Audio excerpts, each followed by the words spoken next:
बिल्कुल, पाए जाने के आधार पर खरपतवारों का वर्गीकरण।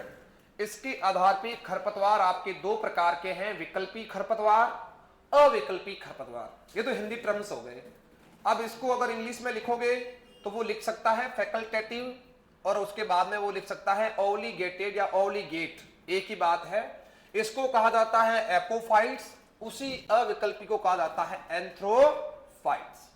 क्या मतलब होता है इसका? बड़ा इजी है। आपके पास में क्वेश्चन आते हैं क्या अबसद वाले, उसको अपन क्या बोलते हैं इंग्लिश में? ऑप्शन आए, हिंदी में क्या बोलते हैं? विकल्प आए, है ना? ऊपर लिखा भी होगा आपको, जो दिए गए सारे क्वेश्चन जो है वैकल्पिक हैं, लिखा हुआ आता है। यानी कहने का मतलब है आपको चार ऑप्शन दिए जा रहे हैं, चारों में से आपको जो भी भरना है वो भर लीजिए, चारों में से एक राइट माना जाएगा जो उसका उत्तर होगा। तो यहां भी क्या आ रहा है? विकल्प आ रहा है। तो यहां पे ध्यान रखना कि वे खरपतवार जिनके पास में विकल्प है, या तो आप खेत में उगिए, आपको मना नहीं है, या फिर आप लोग बाहर जाके कहीं उग सकते हो। बाहर कहां? जैसे कि बड़े बड़े मैदान हैं, रेलवे ग्राउंड है, रेलवे की पटरियां हैं, या फिर सड़क के किनारे हैं, वो खेत थोड़ी ना है, वहां भी तो खरपतवार उगते हैं, घास फूस से आपने देखी होगी। तो वे खरपतवार जो कृषित एवं अकृषित, यानी कि एग्रीकल्चर वाली लैंड और जो नॉन एग्रीकल्चर लैंड है, दोनों जगह उग सकते हैं। उनके पास में विकल्प है, वो दोनों जगह उग जाएंगे, चाहे वो सड़क के किनारे हो, चाहे वो रेलवे ग्राउंड हो, या फिर हमारा खेत हो। ऐसे जैसे कि तुमने गाजर घास देखी होगी, हमारे खेत में भी देखने को मिल जाती है, और उसके साथ साथ में हमारे पास में रेलवे ग्राउंड में अगर बच्चे वगैरह क्रिकेट वगैरह खेल रहे हैं तो वहां भी देखने को मिल जाती है। होता कि नहीं होता? सत्यानाशी का नाम सुना? सत्यानाशी सरसों का प्रमुख खरपतवार है, सरसों के खेत में तो मिलेगा ही मिलेगा, बाहर भी तुम लोग देखोगे वहां मिल रहा है। मोथा का नाम सुना? मोथा हमारे खेत में भी देखने को मिल सकता है, और दुनिया भर के जो मोथा है वो ऐसे जो हमारी बंजर भूमि पड़ी है वह भी उगने को देखने को मिल सकते हैं। लेकिन गेहूं देखो, गेहूं के पास में कोई ऑप्शन नहीं है, सिर्फ एक ऑप्शन है, आप खरपतवार हो जी, हम खरपतवार है, तो आपको गेहूं के साथ उगना पड़ेगा। कासनी, बोले हमें कासनी हो, तो कासनी हमारे खेत में ही उगेगी। किसके साथ में? बरसीम के साथ में। ये भी ध्यान रखना, कासनी कभी भी रिजकी के साथ में क्यों नहीं उगती यार? अमरबेल कभी बरसीम के साथ में क्यों नहीं उगता? मैं मान के चलो उग भी जाए, बरसीम कासनी का तो फिर भी ठीक है, उग जाएगी रिजके के साथ में, लेकिन अमरबेल कभी नहीं उग सकता। क्यों नहीं उग सकता निर्मला? क्योंकि वो काली होती है ना, उग नहीं पाए, गोरे लोगों के साथ रहती है। तो बताओ देखे भाई, जो अमरबेल है, कसकुट्टा है, वो रिजके के साथ में उगता है पक्का। बरसीम के साथ में, वो भी तो चारे वाली फसल है, उसके साथ में ज्यादा दिन क्यों नहीं? जी बताओ, बताओ। क्योंकि जलन होती है। क्या होती है? जलन होती है। किसी और की चीज को लेके जाएगा तो दिक्कत तो होगी ना? ऐसा बिल्कुल नहीं है। आप लोगों को पता है कि जो रिजका होता है उसका क्या है? परपोषी पादप है, उसको पोषण देता है, रहने के लिए जगह देता है, अपने तने के ऊपर, पूर्ण तने के ऊपर लिपटा के ले चलता है। लेकिन आप लोगों के पास में जो बरसीम है वो कहता है कि हम आपको जगह नहीं देंगे, तो बेचारी, अरे उसका परपोषी पादप नहीं है। आप लोग जाके अपनी मम्मी के अलावा कोई थर्ड लोग की मम्मी के पास चले जाओ, वो रोटी देगी तुम्हें, कितने दिन देगी? अगर एक बार तुम्हें मेहमान के रूप में चली भी गई तो दे देगी। रेगुलर तुम वहीं कह लाओ रोटी लाओ, तो जाओ, रोज रोज तो कौन देना है? तो सीधी सी बात है कि अपना तो घर जहां होगा उसको पोषण जहां मिलेगा वो वहीं रहेगा। तो सीधी सी बात ये हो गई कि जो कसकुट्टा है, जिसे अपन अमरबेल कहते हैं, डोडर कहते हैं, वो रिजके के साथ में क्यों उगता है? क्यों? रिजका उसका परपोषी पादप है। नहीं लिखा रखा गया तुम्हें? उत्तर नहीं आया, लिखा तो रखा था, उत्तर तुम्हारे पास में नहीं आया। तो थोड़ा इतना ध्यान रख लीजिए। इसके अंदर लिखो, पॉइंट्स लिखिए इसके अंदर, पॉइंट्स लिखो फटाफट। देखो इसमें मैं लंबा चौड़ा लिखा हूं, मतलब विकल्पी के अंदर लिखो, वे खरपतवार जो कृषित एवं अकृषित, वे खरपतवार जो कृषित एवं अकृषित, वे खरपतवार जो कृषित, कृषित व अकृषित दोनों जगह देखने को मिलते हैं, दोनों जगह देखने को मिलते हैं। कृषित एवं अकृषित दोनों जगह देखने को मिलते हैं, दोनों जगह देखने को मिलते हैं, दोनों जगह देखने को मिलते हैं। वो क्या कहलाते हैं? विकल्पी। दो जगह है, एग्जाम्पल नीचे लिख दो। कर्षित का मतलब कृषि भूमि, अकर्षित का मतलब क्या हो गया, रेलवे ग्राउंड वगैरह, ये तो थोड़ा ध्यान रखें इस चीज के बारे में। एग्जाम्पल लिखो, गाजर घास, मोथा, खूब सारे पड़े हैं पर अपने को गाजर घास तो थोड़ा याद करके जाना है। सत्यानाशी, गाजर घास, मोथा, सत्यानाशी, सत्यानाशी, 3 लिख लिए, ठीक। उसका क्या लिखोगे, वे खरपतवार जो केवल कृषित भूमि पर ही पाए जाते हैं, उसमें क्या लिखोगे, अकर्षित को छोड़ देना। वे खरपतवार जो केवल खेत या कृषित भूमि में ही पाए जाते हैं, कृषित भूमि में ही पाए जाते हैं, वो क्या कहलाते हैं, वो क्या कहलाते हैं। आप लोगों के पास में आ गया, हाँ, एक उसमें बुक पढ़ लो, सुनना, जिसके ऊपर कवर नहीं चढ़ा रखा ना, बोले आप ला के नहीं रख दिया, ठीक है। इसके अंदर एग्जाम्पल कौन कौन से हो जाएंगे, हिना, डंडा कहाँ है, जैन वालों की बजट बोलते हैं। चलो तुम उसके अंदर लिखो कासनीन, गेहूंसान वगैरह, ये लिख लो। हाँ, ऐसे सब कहां पढ़ने की जरूरत नहीं है।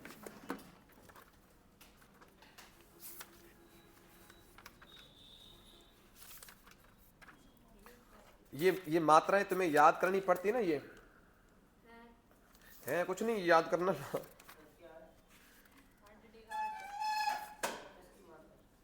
तो मैं किसी की बात नहीं कर रहा।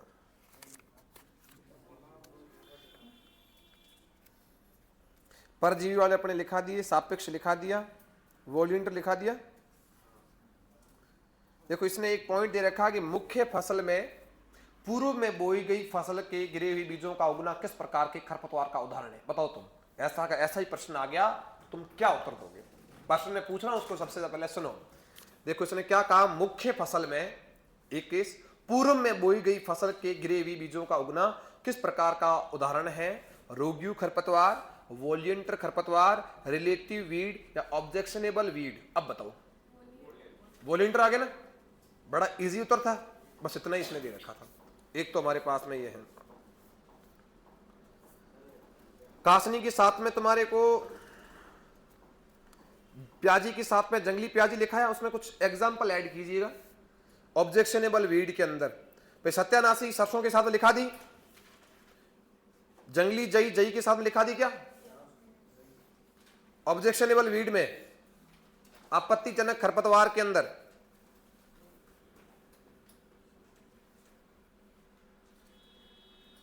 नहीं, देखो आप लोगों को ऑब्जेक्शनेबल वीड के अंदर एग्जाम्पल क्या लिखाए हैं, सरसों के साथ में सत्यानाशी, बरसीम के साथ में कासनी, गेहूं में हिरणखुरी। 2 एग्जाम्पल और लिखो, मेथी में सेंजी, मेथी में सेंजी, मेथी में सेंजी, प्याज में जंगली प्याज,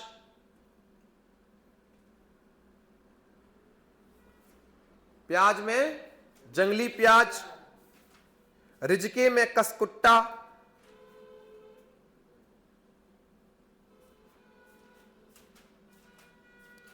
जई में जंगली जई लिखा है तुम्हारे को।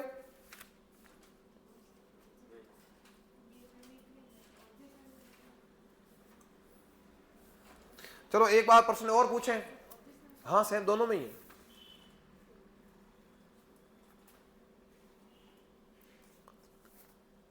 देखो जैसे कि तुम्हारे इसमें प्रश्न पूछ लूं, उसका तुम उत्तर क्या दोगे इस प्रश्न के हिसाब से।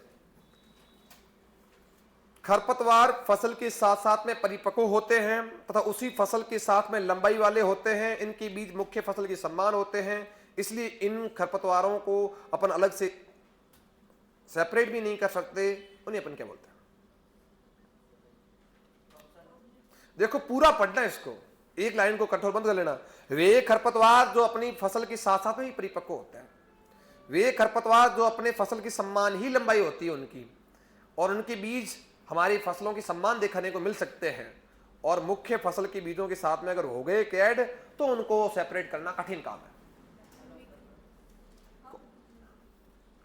ऑप्शन दे, कौन बोला सैटेलाइट?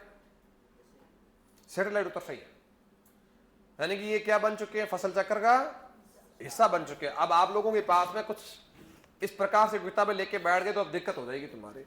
इसमें शॉर्ट एंड स्वीट दे रखा है, बट फिर भी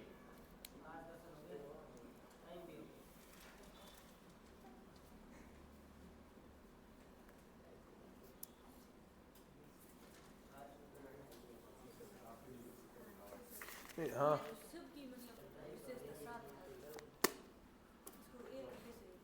इतना बड़ा कोई प्रश्न थोड़ी आता है, मैं तो तुम्हारे एनालिसिस करके पूछी, ऐसे इतना बड़ा कोई प्रश्न आएगा क्या? इसमें प्रश्न भी कम से कम 4 लाइन में हो गया। ये लिख लिया, इसका क्या लिखा? सही बात है आपकी, पर इसका आपको खुद का विवेक काम आता है, कोई काम मैं नहीं ना तो काम आने वाली, ठीक है ना। आपको पता होना चाहिए कि 4-4-5 बातें जो है वो मैन किसकी करी है, साथ में बड़ा हो रहा है, यानी कि उसके अंदर ये उसके साथ साथ उसकी हाइट भी उसके समान हो सकती है। फिर अपने पास में आया केवल और केवल के बीज समान हो सकते हैं जिनको अब आसानी से अलग नहीं किया जा सकता, तो अपने बोलेगा अरे हाँ ये तो नकलची खरपतवार था, सामने लिखाया था जिनके बीज अलग नहीं किए जा सकते हैं, तो वहाँ पे कहाँ लिखा हुआ कि बीज बिल्कुल समान दिखाई देते हैं, ऐसा तो लफड़ा हो सकता है ना। ये तो करेक्शन है, तभी तो ये एग्रीकल्चर का बवंडर इतना बुरा है कि हर जगह अलग अलग मिलेगा, तो वो तो कोई दिक्कत नहीं है, तो इतना लिख आता रहता है। इसके अंदर क्या लिखा है, एग्जाम्पल लिख लिए क्या, कोई समस्या? तो ये आपके अरे तू जितने लिख ले भाई, गेहूं सा लिख ले, कासनी लिख ले, जो भी तेरा मन करे वो लिख ले। अब आप लोग देखो तुम्हारे पास में जितने खरपतवार के जो मैन थे वो तो हमारे पास में हो गए हैं। अब एक वर्गीकरण लास्ट में याद करा देना 12th का बुक के अनुसार, एक बीज पत्री और दुई बीज पत्री, उनकी क्या विशेषताएं भी लिखाएंगे और उनके एग्जाम्पल भी लिखवाएंगे।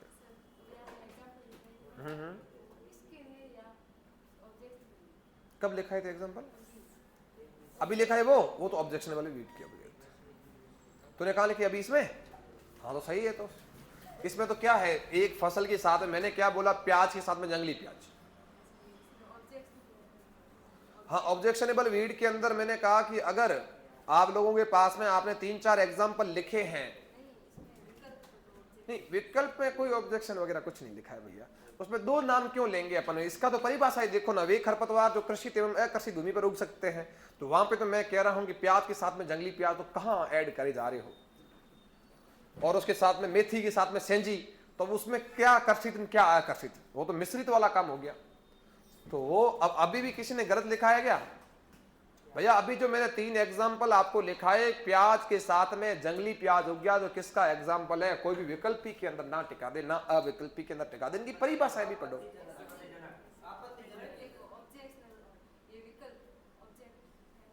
अरे नहीं ये देख, तभी तो इसको इंग्लिश लिखाया, इसको क्या कहा जाता है, एपोफाइट्स। आप वहां फीलिंग में मत जाओ कि ऑब्जेक्ट, वो बोलते हैं कि अपने पास में एक भाई साहब, इसको क्या कहा जाता है, एपोफाइट्स। विकल्पी का नाम क्या है, एपोफाइट्स, है ना, कोई ऑब्जेक्शन वगैरह कुछ नहीं है। और दूसरा नाम लिखा हुआ आ सकता है फैकल्टेटिव, इसके अलावा कोई तीसरा नाम ही नहीं है, झंझट ही खत्म। अब इसमें फीलिंग लेके और हमारे पास में विकल्प आते हैं, तो हमारे पास में क्या होते हैं, ऑप्शन होते हैं। तो ऑप्शन से आप ऑब्जेक्शनेबल कहां से बना रहे हो भैया, बहुत ज्यादा ही थोड़ा सा गहराई में हो, इतनी भी गहराई अच्छी नहीं, ठीक है। लास्ट में तुमने कहां तक लिख लिया, टाइम हो गया, पता ही नहीं चला यार। चलो एक लास्ट में पॉइंट लिख लो, खूब टाइम ही पड़ा है, लिखो। हाँ आगे लिखो। अब खरपतवार हो गया पूरा, लिखो खरपतवार का नियंत्रण, खरपतवार का नियंत्रण, खरपतवार का नियंत्रण, फटाफट लिखो, लिखवा देंगे लास्ट में, एक बीज पत्री, द्विबीज पत्री सारी लिखवा देंगे।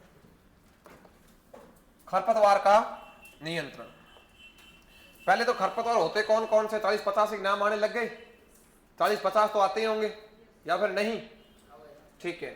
तो खरपतवार का नियंत्रण आप लोग देख लीजिएगा, नियंत्रण किस प्रकार से किया जा सकता है, उसकी विधियां, उसकी क्या है हमारे पास में विधियां, विधियों के केवल और केवल नाम लिखो, उसके बाद में विधियां पढ़ना भी स्टार्ट हो जाएगा। सबसे पहले नंबर पे लिख दो रासायनिक नियंत्रण, केमिकल का प्रयोग कीजिए और खरपतवारों को कंट्रोल कीजिए। रासायनिक विधियां। उसके बाद में आती है हमारे पास में जैविक विधियां। फिर हमारे पास में आती है भौतिक विधियां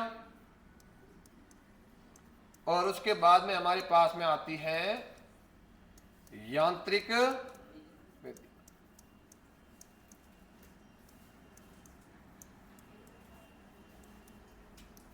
इसको लिखो, 4 विधियां पढ़ेंगे ताकि थोड़ा बहुत हिंट मिलना चाहिए।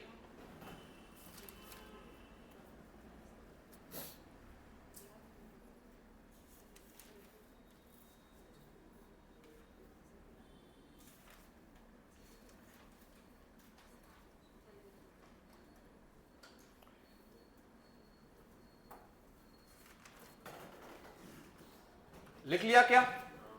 चलिए, उसके बाद में तुम ऐसे करोगे, 3 ऐसे टर्म लिखो फटाफट, स्टार लगा के लिख लो। लिखो नियंत्रण,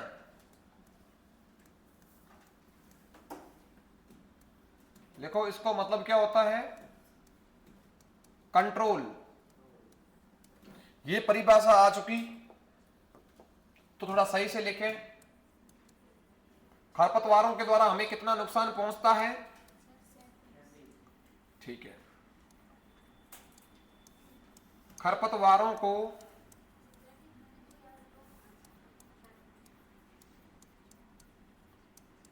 आर्थिक क्षति स्तर से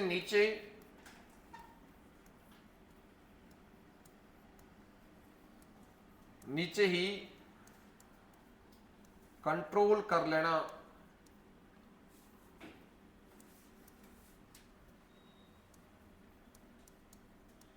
नष्ट करना क्या कहलाता है? कंट्रोल कहलाता है। तुम्हें मालूम है कि खरपतवारों के द्वारा हमें कितना नुकसान पहुंचाया जा रहा है? अबकी बार 37%। तो तुम्हें मालूम है कि 37% तक हमारे या 33% तक हमारे को खरपतवार क्या कर सकते हैं? नुकसान। अगर इससे भी ज्यादा खरपतवार आतंक मचा रहे हैं तो भैया उसको आप लोगों को पूरा का पूरा खत्म करना पड़ेगा, नहीं तो सारे के सारे खरपतवार, दुनिया भर पे खरपतवार खत्म नहीं हो सकते। इतनी सारी घास फूस पड़ी है, कब होगा? पहले तो 3 शब्द लिखो इसका, आज अब फंडा ही क्लियर कर लेते हैं। उसके बाद में ये एक जेड के अंदर आ चुका है उन्मूलन।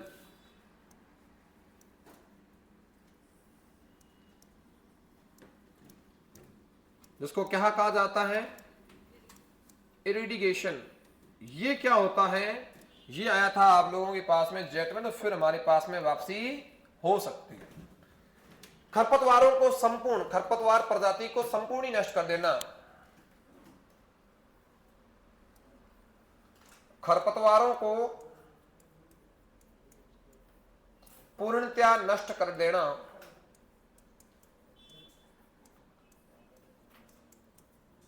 खरपतवारों को पूर्णतया ही नष्ट कर देना।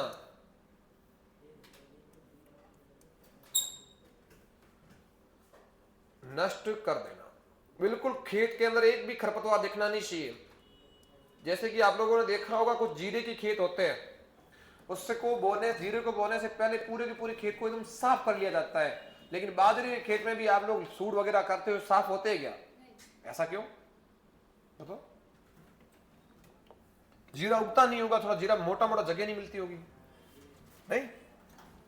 लेकिन बाजरे को देखोगे आप, काफी दिन बाद में बाजरा जो है वो भी बड़ा हो जाता है, एक जगह नहीं बचती अपने को चलने के लिए। होता है कि नहीं होता? लेकिन जीरे के अंदर आप एक लकड़ी भी छोड़ दो, लेकिन वहां पे जीरा उगता ही नहीं। क्या अपने इधर ही होता है कि दूसरी जगह भी होता होगा? एक जगह तो एक चीज तो ध्यान रखना, जो रोहिड़ा होता है उसके अंदर खारापन होता है, खट्टापन। और रोहिड़े की लकड़ी जितनी भीगती है, आप लोगों ने कभी रोहिड़े वगैरह काटा हो तो उसके आपने देखा होगा मुंह के अंदर एक खरासी आ जाती है। तो अगर खारा और खट्टापन जहां होता है तो वहां पे आप लोगों ने देखा होगा जो लवणीय भूमि है उसके ऊपर जीरा आसानी से तो नहीं उगेगा। पहले तो अपने को क्या करनी पड़ती है कि सबसे पहले अपने को सारी चीजें काटनी पड़ती। काटने के बाद में लोग कहते हैं तवी दे रहे हैं, तवी क्यों देनी? तवी के बिना भी तो उग सकता है। लवणीय भूमि के ऊपर जीरा इजीली में नहीं उगता, आपको कठोर परत ऊपर वाली तोड़नी पड़ेगी, एक केस। दूसरी बड़ी बात है कि जीरा जो है वो इसका जो पौधा होता है बड़ा सेंसिटिव होता है, वो हाइट में इतना बाजरे की तरह बड़ा नहीं आएगा और ना इतनी जगह घेरेगा, झुमका होके इतना तक ही आ सकता है, इतना हो सकता है दादा। अब बाजरा जब देखते हैं तो लास्ट पहले तो इतनी निकलती है और लास्ट में तो भाई साहब ऐसे फूल के इतनी हो जाती है, पत्ते बत्ते सिट्टे वगैरह होके तो काफी, फिर अपने को भरा भरा दिखता है। स्टार्टिंग में तो इस प्रकार से है। तो ये एक सेंसिटिव फसल है और लोग भी चाहते हैं कि इससे रोकड़े भी बहुत मिलते हैं। कहीं पर भी जीरा खराब नहीं होना चाहिए, अगर एक भी पौधा खराब हो रहा है तो नुकसान में बहुत हो। अगर बाजरे में तो कोई बाजरे 20 रुपए किलो है, कितने से बिक जाएगा वो उसका जस्ट 10 गुना ज्यादा बिक रहा है, 200 300 400। तो कोई चाहता है किसान कि मेरा खराब हो? कितने सारे उद्देश्य छुपे पड़े हैं पीछे। लेकिन किताब के हिसाब से क्या पढ़ोगे भाई, किताब के हिसाब से क्या पढ़ोगे? ऐसी पर्सन थोड़ी आती है पैसे ज्यादा मिलते हैं इसलिए हम साफ करते खेतों में, ऐसा बिल्कुल नहीं है। इसका कुछ रीजन है। इसको पहले 3 अक्षर अगर किसी को पहले मालूम नहीं था तो आज लोग लिख लो आप लोग। तीसरा एक और स्टार लगा के लिख दो, निरोधात्मक उपाय।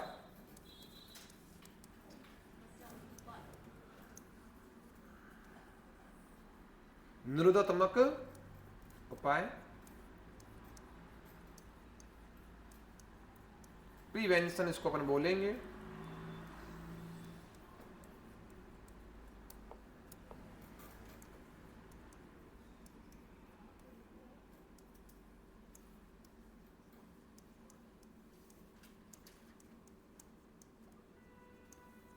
बचाव के लिए हर संभव हम क्या करेंगे?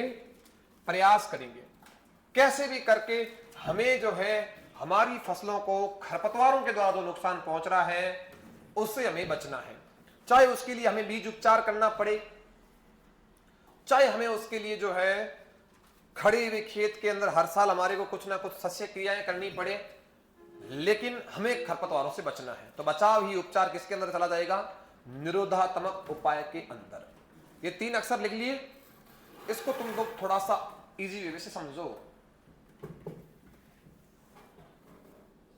नियंत्रण शब्द आया, ठीक है।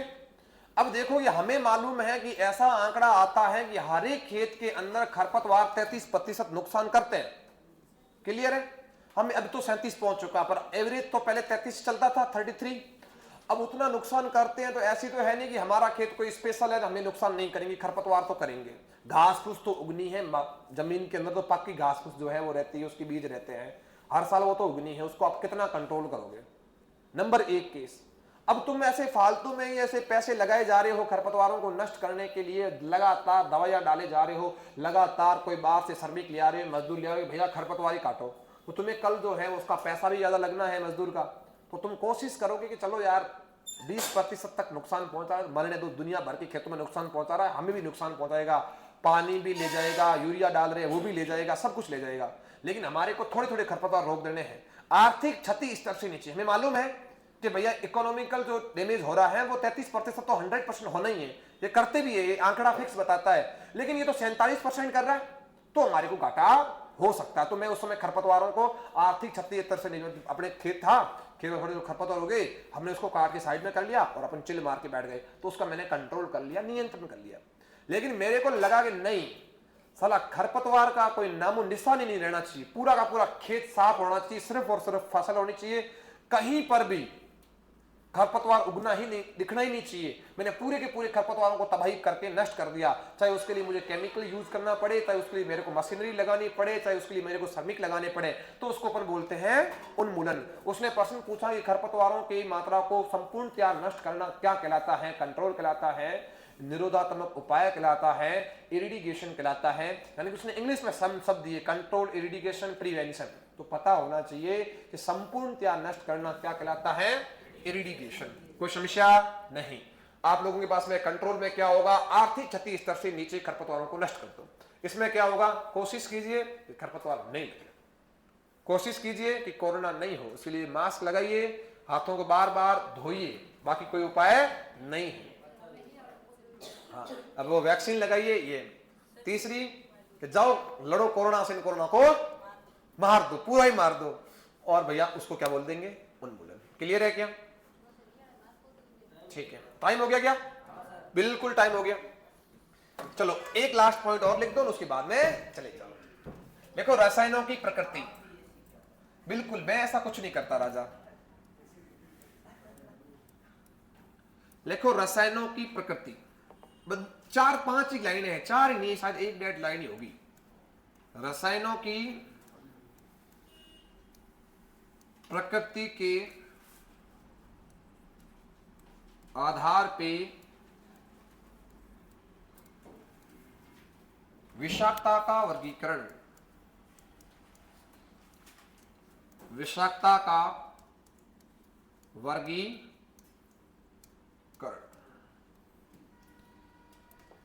रसायन आता है हमारे पास में, केमिकल के दुनिया भर के डिब्बे आते हैं, कौन सा रसायन कितना जहरीला हो सकता है उसका कैसे अपने को मालूम होगा, वो अपने पास में आ रहा है। तो सबसे पहले आप लोग क्या करो, एक अक्षर लिख लेना LD50, जिसका पूरा नाम क्या है, लीथल डोज 50। इसके अंदर हमें लिखना है रसायन की वह मात्रा जो कि 50% नासी जीव को नष्ट करे। कितने प्रतिशत? 50%। चूहा मारने के लिए क्या आती है, रोडेंटिसाइड, या आप लोग बोल सकते हैं मूसकनाशी। वो चूहों को पूरा नहीं मारे, फिर तो आपकी खाद्य श्रृंखला में दिक्कत आ जाएगी। 50% तक चूहों को मारे ताकि चूहे हमें नुकसान ना करें, ज्यादा नुकसान ना करें। चूहे तो खाएंगे, बिल बना के फसलों को खाएंगे, दुनिया भर के चूहे, उनको भी रोटी चाहिए। अपने को अगर मार के शेर आ जाए, पूरे के पूरे मानव को जाति को खत्म कर ले, तो फिर मतलब क्या शेरों का आने का। अपन पूरे शेरों को खत्म कर ले तो भी तो दिक्कत है। शेर को बचा के क्या रखे, शेर किस काम के अपने। मैं शेर बाहर निकला तो आदमी को सेट करेगा, चीता बाहर निकला तो भी सेट करेगा, तो वो किस काम के, मार दो उनको। लेकिन खाद्य श्रृंखला क्या हो जाती है, प्रभावित। शेर तो क्या है, जंगल का राजा है, राजा ही मर गया, फिर क्या करोगे तुम लोग। ऐसा कुछ भी नहीं है, सिर्फ और सिर्फ फिर कौन है वो वाला, उम्मीद सिंह है, ऐसा फीलिंग ले रहे हो। चलो फटाफट कर लो इसमें।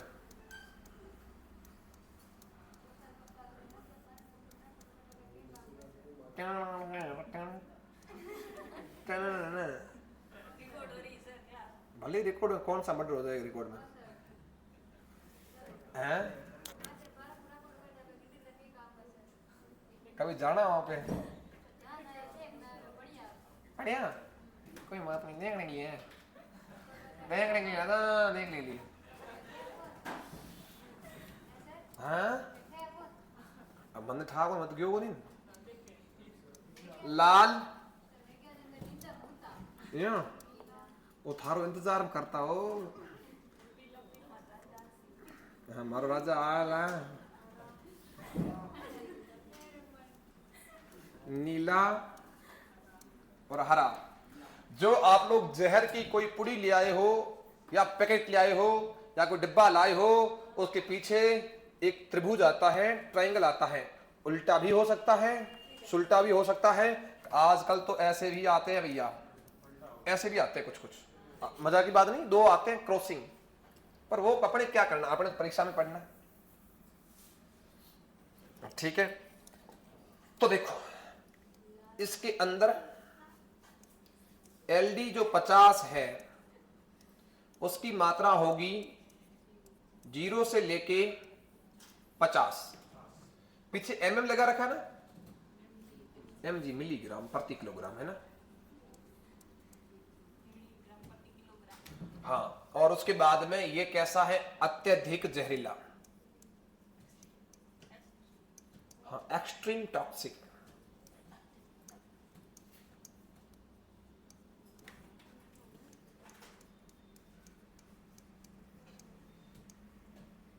एक्सट्रीम टॉक्सिक हो गया, अत्यधिक जहरीला।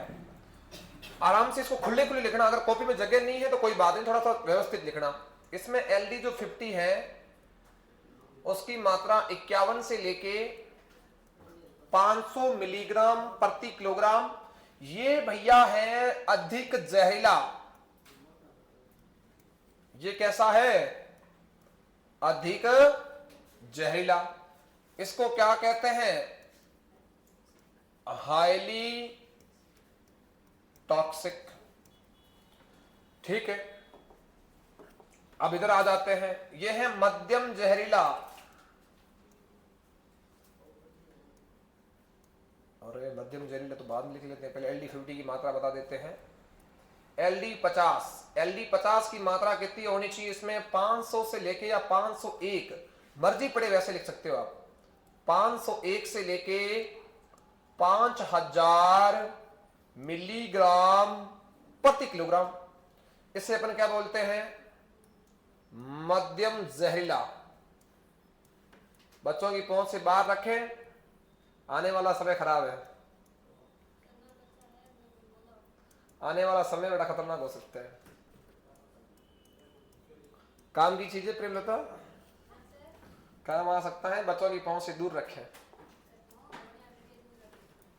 आप बच्चे नहीं हो, आप तो बच्चूड़ हो। आने वाले समय में जो नई पीढ़ियां आएगी उनका ध्यान रखना है। हाँ देखो पॉइंट अब आया, देखो एक मतलब कि काला सा बूढ़ा, चड्डियां पहनी हुई, पार्ले जी बिस्कुट लिए हाथों में है।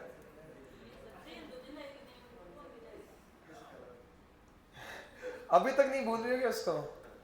वो एक टाइम आता है हर किसी का, है ना, किस रंग की पहने हो, तो वो गया। अब ठीक है, वो हो गया काम।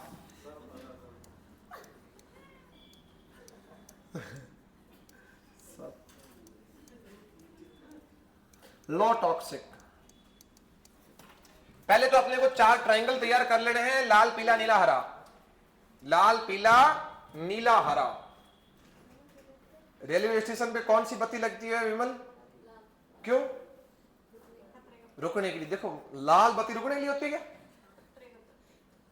खतरे का प्रतीक।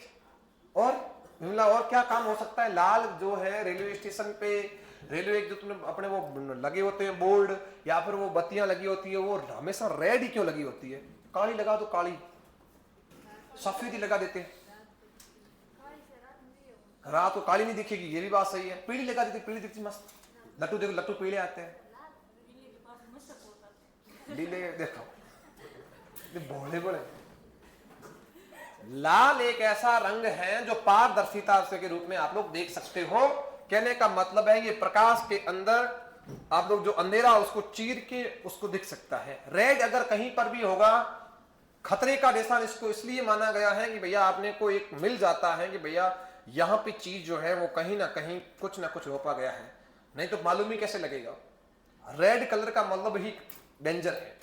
तो यहां भी इन लोगों ने क्या किया? रेड कलर को ही सबसे डेंजर ले लिया। क्लियर है क्या? सबने लिख लिया?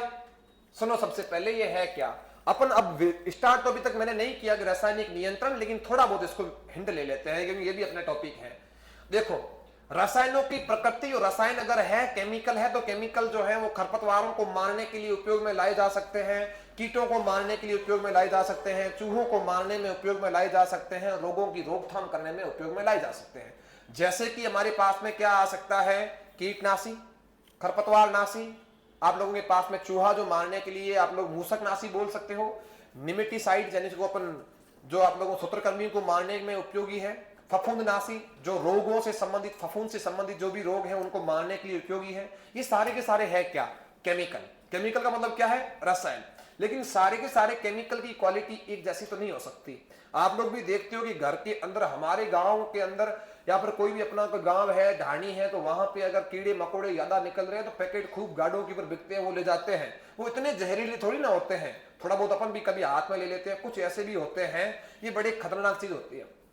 कहने का मतलब जैसे कि यूरिया वगैरह, या फिर आप लोग देखोगे तो कुछ कुछ लोगों के साथ में ऐसी, हम लोग जब मैं भी यहाँ पे पढ़ा रहा था जयपुर के अंदर, एक लड़का था जिसके जीजाजी, मतलब उनकी ज्यादा एज भी नहीं थी, 20-25 साल का भी नहीं होगा वो लड़का। वो भी क्या था कि अपनी तरह फ्लो में आ गया कि उनके खेत में ट्यूबवेल वगैरह था। उसको पहली बार जब नया नया का जोश होता है तो पीछे वो नेपथलिन स्प्रे लगा के फिर अपन खेतों में जाते हैं, थोड़ी फीलिंग लेते हैं कि थोड़ा छिड़काव करते हैं। तो उस लड़की की ब्याह हुआ, लगभग 5-6 महीने हुए थे। अब वो क्या है कि लड़के को कहा गया था कि भैया अगर आप कुछ खरपतवार नाशी छिड़को या कीटनाशी फफूंदनाशी कुछ भी छिड़को तो कम से कम मुंह बांध के रखा करो, लेकिन वो माने नहीं। तब उसने छिड़कना स्टार्ट किया, क्या ही फर्क पड़ता है, हाथों से दबा दब ऐसे करे स्टार्ट। उसकी क्या हुआ, धीरे धीरे उसको मालूम ही नहीं लगा कि कब उसकी धीरे धीरे जहर जो है अंदर जा रहा है मालूम नहीं लगा। एकदम से बेहोश हुआ। बेहोश होने के बाद में थोड़ा नाक में खून आया और ले गए हॉस्पिटल, वहां पे डेथ हो गई, सीधी डेथ हो गई। तो इतने तो जहरीली वो थे ही नहीं, फिर कैसे डेथ होगी। मात्रा धीरे धीरे बढ़ती बढ़ती क्या हो गई, ज्यादा। अब उसको ध्यान रखना चाहिए। अपने को क्यों बोलते हैं, अपने को आप लोगों ने प्रैक्टिकल वगैरह 12th में पढ़े होंगे, हाथ के ऊपर दस्ताने पहनिए, मुंह के ऊपर कपड़ा बांध के रखिए, आंखों पे चश्मा पहन के रखें। इसमें ऐसा क्या है, अपन तो कोई दबादम घोल के बढ़िया जाने दो। अपने एक बार करना है, रेगुलर आप करना तो हाथों के ऊपर भी इफेक्ट आना स्टार्ट हो जाएगा, आंखों में दिक्कत हो जाती है। तो यहाँ पे जहर की मात्रा फिर निर्धारित कर ली गई। अगर हल्के फुल्के कीड़े हैं तो आप लोग जो है हरे कलर का जो डिब्बा है, पीछे जो ट्रायंगल है वो हरे कलर का बना हुआ आएगा। अगर ज्यादा ही आतंक मचा रखा है, ज्यादा कीड़े हैं तो ज्यादा जहर की मात्रा लेनी पड़ेगी। 2 बूंद ही काफी है, डाल दी झंझट तुम्हारी खत्म है। और उसके अंदर तो आप कम से कम 30-40 बूंद भी डाल दो तो इतना कारगर होगा जितनी ये 2 बूंद है। तो सबसे पहले देखो, इसको मैंने तो क्या नाम रख दिया, मैंने कहा क्या नाम रख दिया, अत्यधिक जहरीला। तो हिंदी में वो अत्यधिक अधिक में तुम क्या समझते हो, एक जैसा ही नाम दिखता है, ये अधिक नहीं ये अत्यधिक। हिंदी में तो मैं आज ही पढ़ता हूं, हमें अत्यधिक धन दिया गया, हमें अधिक धन दिया गया, बात तो एक ही समझते हैं। लेकिन इंग्लिश देखो, इसको तो क्या कहा जा रहा है, एक्सट्रीम टॉक्सिक। इसको क्या कहा जा रहा है, हाईली टॉक्सिक। हम तो अधिक को तो हाई ही लिखते हैं, लेकिन उससे भी एक जहर और ज्यादा है जिसका नाम क्या है, एक्सट्रीम टॉक्सिक। डिब्बे के पीछे एक ऐसा त्रिभुज बना हुआ आता है, अगर उस त्रिभुज का कलर रेड है तो समझ लेना चाहिए कि भैया ये जो जहर है ये सबसे ज्यादा जहरीला है। उसके बाद में अगर उसके डब्बे के अंदर जो कलर आ रहा है वो पीले कलर का है तो समझ लेना कि लाल से तो कम है पर है तो ये भी जहरीला। उसके बाद में अगर डिब्बे के पीछे नीला कलर है, ब्लू आ रहा है, तो भैया ये भी जहरीला है लेकिन इन दोनों से कम जहरीला है। और अगर हरे कलर का ट्रायंगल पीछे त्रिभुज बना हुआ है, हरे कलर का है, तो उसके अंदर वो जो है इतना जहरीला नहीं है। सबसे पहले ये आता है, एक अक्षर आपने लिखा होगा, उस डब्बे के पीछे भी लिखा होगा LD50। LD50 का पूरा L का मतलब होता है लीथल, D का मतलब होता है डोज, 50 का मतलब 50 यहाँ पे लिखा गया है। कोई भी नासी जीव आप मारिए, चूहा मार सकते हो, रोगों को मार सकते हो, खरपतवारों को मार सकते हो, सूत्रकृमियों को मार सकते हो। एक ही बात इसमें कहा गया है कि भैया जब आप जहर जरूर लीजिए, इसके अंदर जो मरेंगे वो संपूर्ण कभी नष्ट नहीं होंगे। मरेंगे कितने, आधे ही मरेंगे, 50% जनता मरनी चाहिए, नहीं तो खाद्य श्रृंखलाओं से लेके पूरा सिस्टम खराब हो सकता है, चैन की चैन जा सकती है। अगर चूहे पूरे के पूरे खत्म हो गए तो दिक्कत तो अपने पास में होनी तय है। बिल्ली भी कहीं ना, बिल्ली का भी रोल है, कहीं ना कहीं रोगों का भी रोल है, लेकिन एक हद तक, यानी कि इनको कहा गया है कि कोई भी रसायन आप बनाओ वो कितना प्रतिशत पेस्ट को मारना चाहिए। नासी जीव को क्या बोलते हैं, पेस्ट। पेस्ट को कितना मारे, 50% मारना चाहिए। क्लियर है क्या। इसमें भी लिखा हुआ आता है, वो दुकानदार भी आपको बोल देगा भैया 2-3 बूंद लेना, ज्यादा ले लोगे दिक्कत हो जाएगी। अब आप लोगों के पास में ये आता है पीला। देखो एक बात सुनो, सबसे पहले कुछ लोग क्या करते हैं, आप लोगों को पास में क्या, जैसे दुकानदार के पास में चला गया किसान, दुकानदार उसको कहता है, जैसे कि उसके ऊपर गाइडलाइन लिखी हुई आती है, गाइडलाइन लिखी हुई आती है कि भैया आपको 6 ग्राम डालना है। कितना ग्राम डालना है, 6 ग्राम।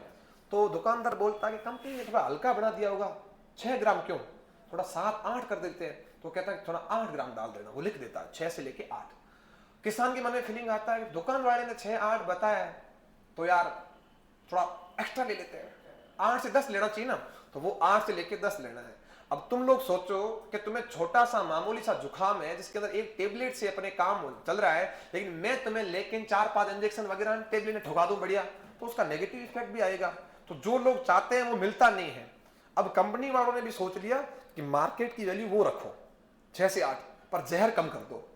लोग मानेंगे नहीं कि 6 से 8 डालना है, हम कहते हैं 6 से 8 डालो, लेकिन दुकानदार ने 2 ग्राम बढ़ा दिए, 2 ग्राम किसान ने और बढ़ा दिए।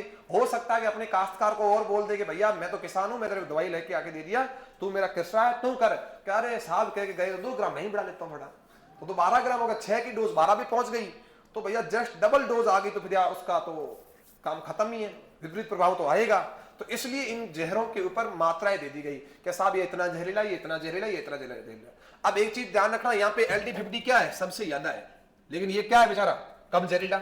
लेकिन यहाँ पे क्या है, LD50 क्या है, कम है, लेकिन ये क्या है, अधिक जहरीला, सबसे ज्यादा जहरीला है। तो प्रश्न आ जाए, एक प्रश्न आया हुआ भी है कि LD50 की मात्रा को किसके द्वारा मापा जाता है, मिलीग्राम के द्वारा। LD50 की इकाई बताओ, मिलीग्राम प्रति किलोग्राम। सबसे अधिक जहरीला कौन है? लाल रंग वाला ट्राइंगल। सबसे कम जहरीला वाला कौन है? हरा।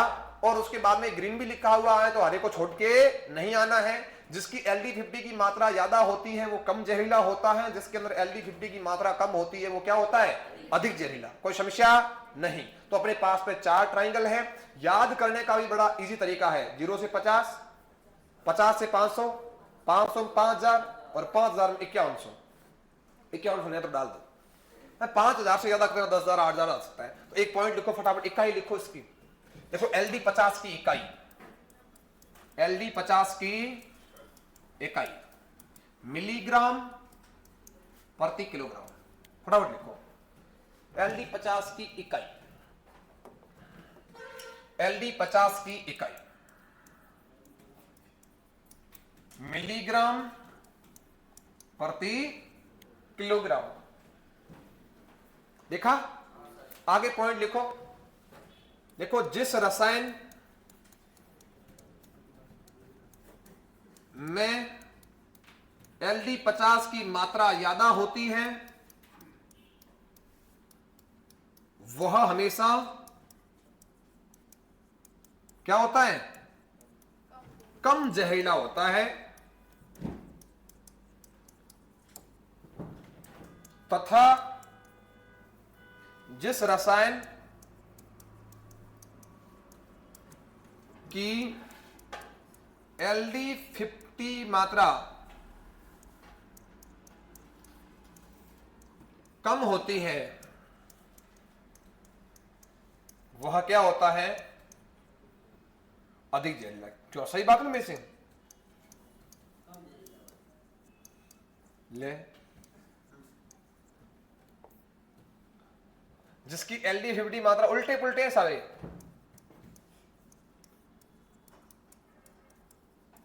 सबसे अधिक जहरीला कौन है विमल? लाल। उसके बाद में पीला, फिर नीला, फिर हरा। अब हरे से स्टार्ट कर। पहले नंबर पे कौन है कम जहरीला? फिर अरे वाह गजब। LP लाल, पीला, नीला, हरा। तो ये लिख लो। और ये प्रश्न आया हुआ है, सटार लगा दे। इसके साथ में आपकी ये क्लास संपन्न हुई। इसके बाद में रासायनिक विधियां पढ़ी जाएगी, जैविक विधियां पढ़ी जाएगी, भौतिक विधियां पढ़ी जाएगी, यांत्रिक विधियां पढ़ी जाएगी। फिर खरपतवार नाशियों की कितना डोज डाली जाती है वो पढ़ा जाएगा। उसके बाद में अन्य चीजें पढ़ी जाएगी, फिर खत्म हो जाएगा खरपतवार। चलो दिमाग